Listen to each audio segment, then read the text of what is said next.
Hello, this is Shambhavi. Welcome to Satsang. Satsang is an ancient spiritual practice from India. It means being in reality together. I give Satsang live every Wednesday and Sunday night in Portland, Maine.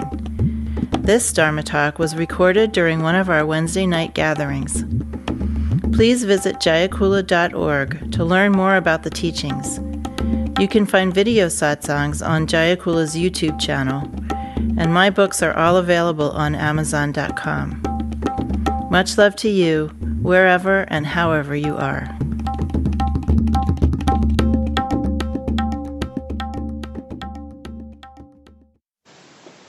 Apparently a new paper has come out in some quantum mechanical journal. Another argument for multiple universes.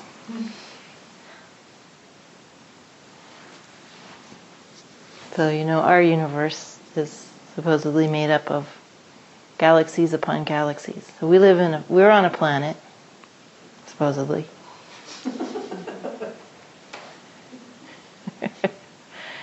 And our planet is in a solar system. That's a bunch of other planets rotating around a star we call the sun. I'm just saying this because I discovered many, many years ago, when I was a graduate student at Stanford, that most of the other graduate students in the humanities didn't even know what a planet was.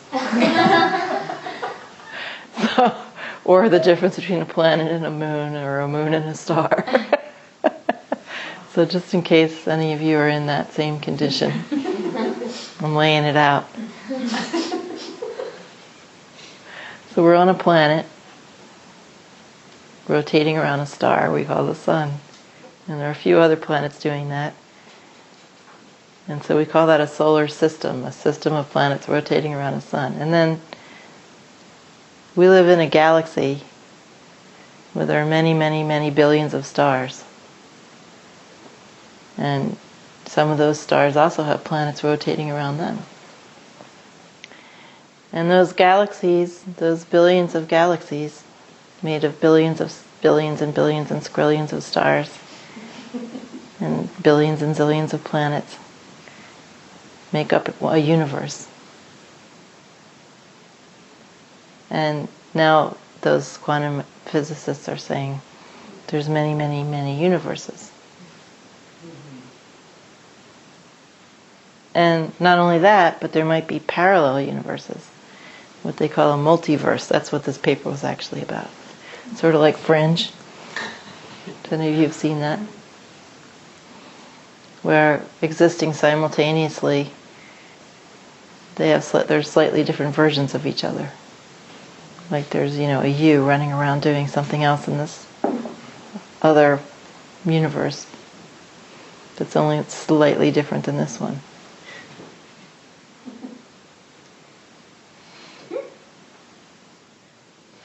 At the same time, if you were traveling through space, if somehow you could travel to all of those planets and other solar systems and all of the galaxies and to the edge of this universe and to another universe and on and on and on, you would still encounter the same feeling of presence. And so everything would be very intimate. Despite all that vastness, you would encounter the same feeling of intimacy and presence everywhere. And so it would seem like it wasn't vast at all. In fact, it might seem like you hadn't gone anywhere. You might even understand that the whole experience of vastness is just an experience. And that living presence really has no size or form. And the whole idea of eternity and vastness is just how we talk about a certain kind of experience. And if you want to actually discover all these things directly for yourself, then you have to allow yourself to get your heads out of your butts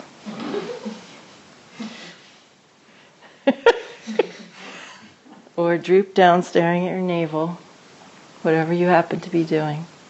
You have to look up and look out and forget about yourself and stop seeing your concerns as being so important and start investigating the reality that you actually live in, not the one that you are using your Shakti to push out and create a very, very, very, very, very tiny life for yourselves. Everything I just said to you, I learned from doing my practice. And so you also can do that.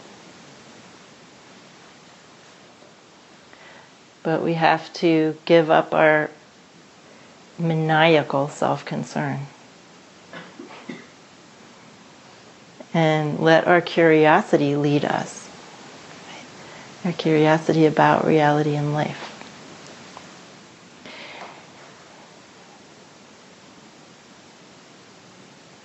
We're in it seems anyway, maybe this is too small of a view, but it seems in any case that we're in a part of some sort of cycle in this part of the multiverse where there's a deepening ignorance in some circles. Right? I mean, people seem almost incapable of thinking clearly or of really using any kind of wisdom. Right? And, it could be that a little bit of ignorance caused us to create substances and ways of life that are now backtracking on us and creating really a lot of ignorance. Because it almost seems like some of this ignorance is organic, from stuff that we're putting in our bodies and ways that we're living and toxins that we're being subjected to. I mean, it literally feels like people are less capable.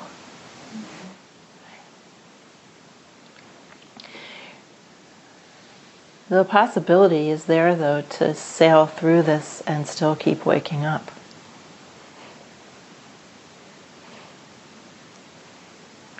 Don't get sucked into the vortex of ignorance. Deeper down, right? And I encountered this phrase that I'd read a long time ago, but I'd forgotten about. It's a phrase that's bandied about in mainstream Hindu culture. It comes from the book of Manu, which is this book of, basically it's sort of like dharmic etiquette book, how to live like a human. And it's pretty moralistic, not particularly tantric, but anyway. Manu, means human, basically, how to be a human. And this is dharma rakshati rakshitaha. And it basically means protect the dharma and the dharma will protect you, or nurture the dharma and the dharma will nurture you. And it's been interpreted, sometimes it's thrown at people like a weapon. You're not protecting the dharma, you're going to get dinged. It's sort of like this moralistic good versus evil way. But that's not really what it means. It's just a statement about how reality is. You follow the dharma, and dharma here I'm using in the way that Anamayama used it. So you know that the word dharma just literally means duty. It's used in ordinary conversation in India, in the sense like I've had encounters particularly like with tradespeople and waiters and things like that. You'll say something very ordinary like, "Can I please have some salt?" And the waiter will say, "It is my duty, madam, to give you your salt." And they make like a big deal out of it. This is very, very common in my experience. It's also misused in the United States, the word dharma, to mean like my real purpose. But that is like something very individualistic, like something that you're going to go to a career counselor to find out. Right? Like your purpose is going to be something really unique to you and special and something you're going to be good at and you're going to become famous because of it. Or make a lot of money. That's the Americanized version of Dharma. It's the one true thing you should be doing. And it usually relates to some sort of paid employment. In fact, most of the time. Mananamai Ma said that Dharma is what helps you to stay on the path to waking up. Adharma, or non-dharmic activity, is what leads you away from that. That's it. And of course, since we all have inbuilt in us that desire to wake up that gets expressed in different ways, when we listen to that desire and follow it, then we are being dharmic. When we don't listen to it, then we're following adharma. And we'll get the fruits of that. And what this basically means is if we follow the waking up way of living in our habits of body, energy, and mind, that we will be nourished by that, that we will be naturally, in the sense of nature, will discover the refuge of nature, of our own nature. And if we live adharmically, as the Book of Manu actually goes on to say, this isn't the only thing it has to say in this little passage, but this is the phrase that gets bandied about most, then you will suffer. And this is simply statement of fact, that suffering is ignorance. Ignorance is suffering. Following the path of ignorance, of smallness, of navel-gazing, walking around with your head so small you might as well have it up your butt. You know, your world is so tiny, you might as well be in your butt. It's about that big. Or spending your life so self-concerned. Yeah. You will suffer if you remain too much in ordinary mind, thinking that you have to be ordinary about certain things and you can only be spiritual about other things. You will suffer. And this is simply cosmic law. People are really upset today, or at least the kind of people I hang out with, about the election results. On one level it is upsetting, but on another level, don't get upset about what other people are doing. That is narcissistic. Because everyone's stomping around talking about, oh, those horrible whatevers, Republicans, and it's a self-image formation. You all have teachings.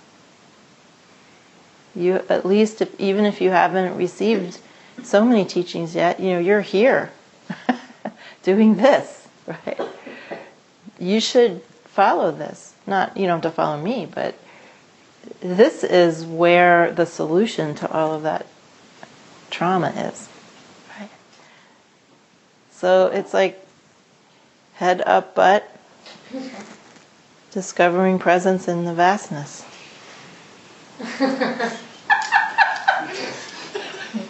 You choose. Right?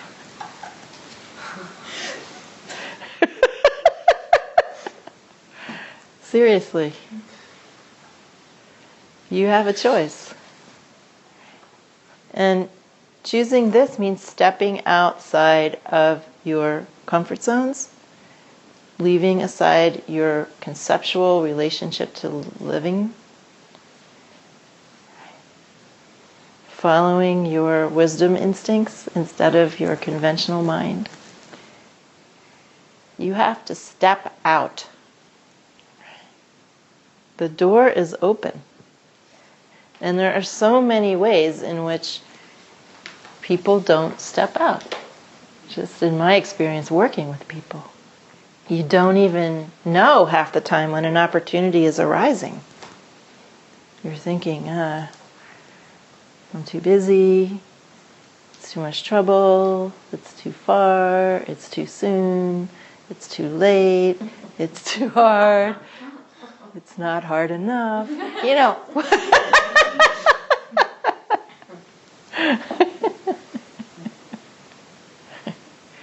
You have to drop that conventional mind.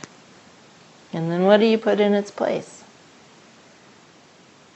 Well, from my perspective, you put in its place following the teachings and the teacher. That's what I've done in my life. And that's what's worked for me. You just follow the teachings and the teacher. And you leave your conceptual mind at home or behind, or hopefully throw it out. Right? You think it'll fit in the garbage? You might have to get an extra recycling can.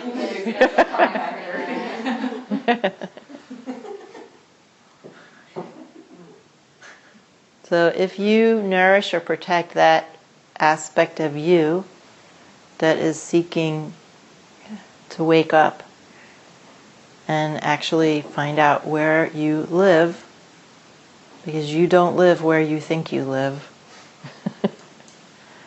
This is not a house.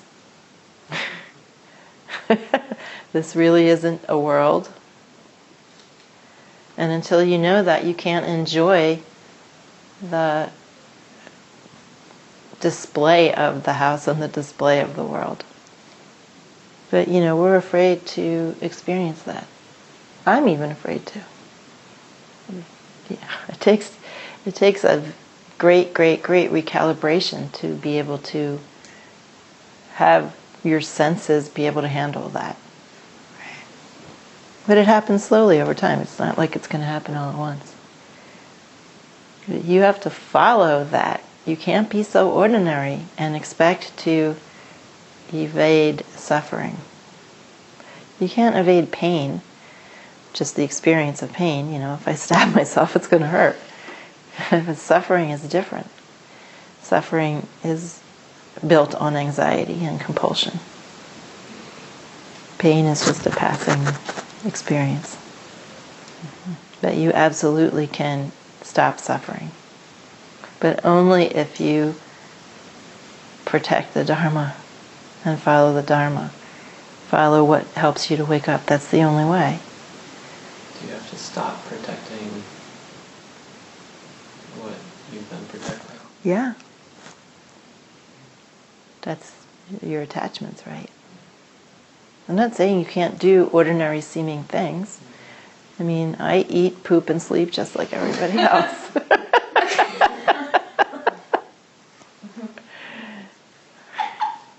But I'm not doing that with ordinary mind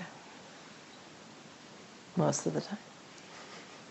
You can do most of the things that you're doing and be in living presence. But you would be doing very, very different things also if you were not constantly listening to ordinary mind, ordinary compulsion. You would choose very, very differently in certain situations. Isn't that suffering part, if everything is just energy and awareness, isn't that suffering just energy and awareness as well? That's right.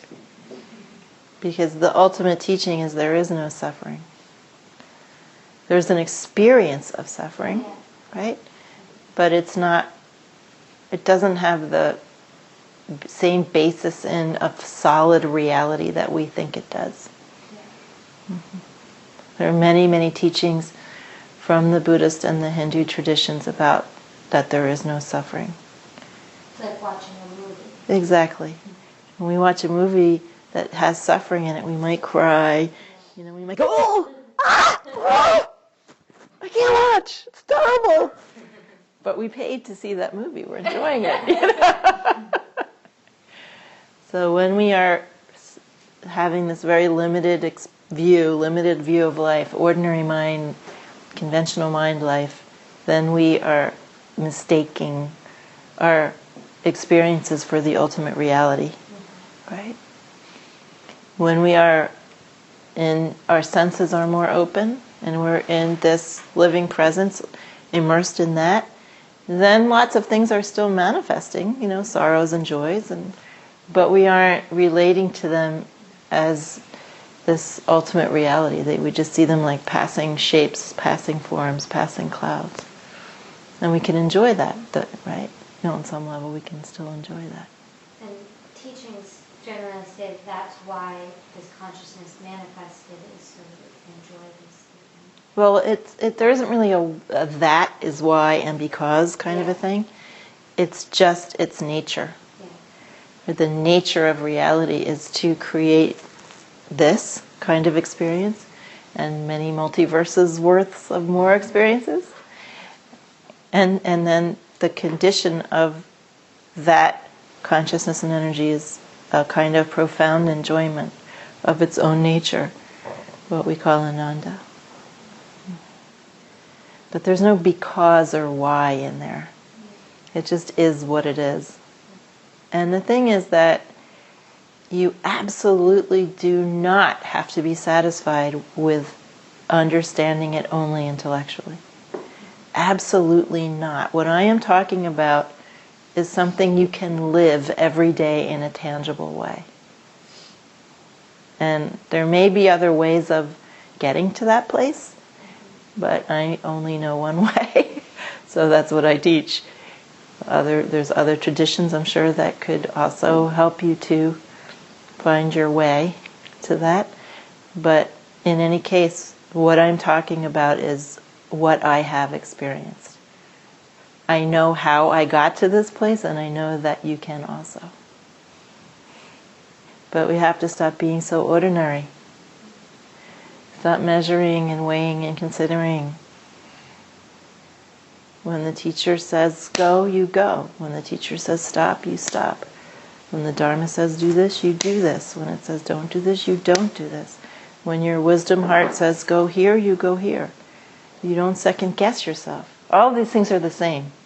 The teachings, the teacher, and your own wisdom heart, they're all the same thing, just speaking to you in different forms and in different ways.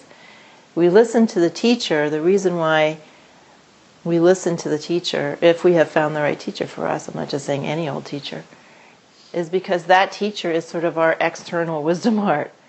And through listening to the teacher without question, we learn to listen to our own wisdom heart without question. Right now, everybody hears the wisdom that their heart is telling. The wisdom heart is telling them, the heart chakra, and they're constantly second guessing themselves or ignoring. It's too inconvenient. And the teacher helps you to get to a place where you can listen and follow. Wisdom, not the teacher as some sort of power figure. So you can follow wisdom. So you can let go of your second guessing and ordinariness and follow wisdom and have confidence in that. And that is the only way that you can really wake up. If you do that, you have to learn how to hear wisdom and how to follow it. One of the most time-tested ways that teachers work with students is what's called the Guru's Hint. I wrote an article about this. I don't remember if it's in a book or not. It might have just been on the website. You do sadhana, you work with a teacher, you spend a lot of time around a particular teacher, and you learn to hear what the teacher is asking you to do. Ma never said, do this, do that. She suggested things. And sometimes people didn't even hear the suggestions, or they ignored them because it was inconvenient or something. But every single thing she suggested was the path of Dharma. Right? If you followed every single thing, if you could hear those hints, then you would be on your way. But a lot of times we don't even hear that. Or we hear it and we ignore it because it's not what the other aspects of us want to do. It can be very inconvenient, like Ma would say. Drop everything, get on a train with me, don't even call your wife. We're going to the Himalayas and I don't know for how long. Or she would say, maybe it's not a good idea for you to go on the train that you have a ticket booked on tonight. And the person would say, I have a meeting tomorrow morning and blah, blah, blah, blah, blah. I have to go on the train. And Ma would say in a very quiet voice, it might not be a good idea for you to go on the train. You should stay here overnight, perhaps.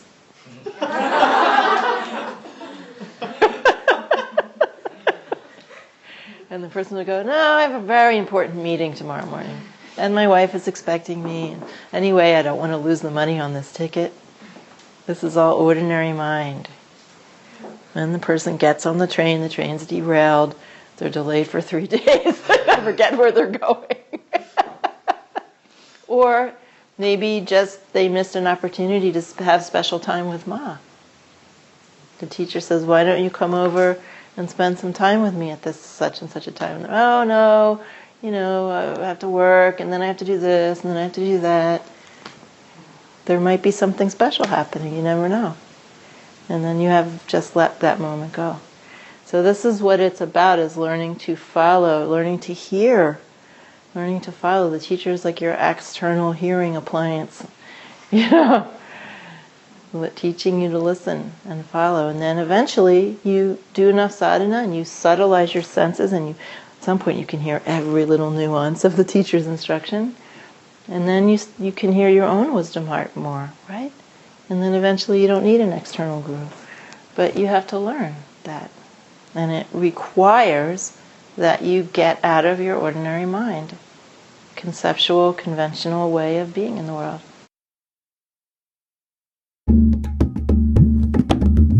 Jayakula is a nonprofit community offering opportunities to learn and practice in the direct realization traditions of Trika Shaivism and Dzogchen. We are based in Portland, Maine and Portland, Oregon. Visit jayakula.org to explore more of our offerings.